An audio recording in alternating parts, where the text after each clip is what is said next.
Баарыңыздарга кутмандуу күн достор. Каналга кош келипсиздер. Бүгүн биз сиздер менен өтө аз убакытта даяр болуучу, бирок ошол эле учурда өтө даамдуу жана бийик чыга турган пирог даярдайбыз. Кокустан үйгө келген конокторго бул пирог жагат деген ойдомун. Идишке 3 жумуртка, 200 грамм кум шекер салып, венчиктин жардамында 2-3 мүнөт ак көйүк болгончо көйүртүп алабыз. 250 мл сүт жана 1 кичине чай кашыкта туз кошуп аралаштырып алабыз. 300 грамм унга 1 чай кашыкта көйүрткүч же разрыхлитель кошобуз. Суюк массага салып баарын тегиз болгончо аралаштырып алабыз. Табитиңиздерге жараша ванилин кошсоңуздар болот. Эми акырында 3 чоң аш кашыкта өсүмдүк майын кошуп баарын тегиз кылып аралаштырып алабыз.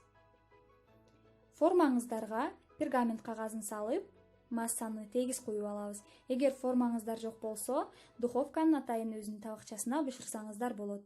Пергамент кагазы жок болсо, сиздер жөн гана өсүмдүк майынан пайдалансаңыздар болот. 200 градуста 20-25 минутада төмөнгүдөй болуп жакшы бышып чыгат.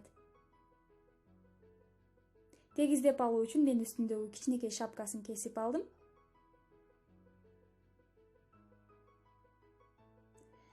Астындагы пергамент кагазын алып, астын майда таякча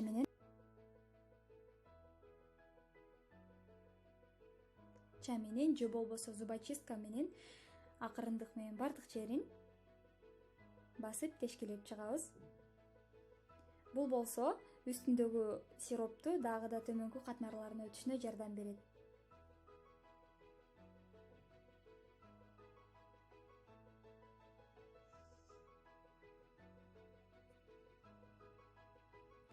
Тешкелеп алган соң өзүңүздүн табитиңизге жараша үстүнө сироп койсоңуз болот. Мен коютулган сүт же болбосо сгущенка колдондум.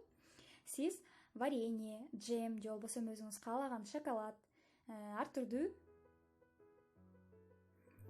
шириндиктерди сүртсөңүз болот.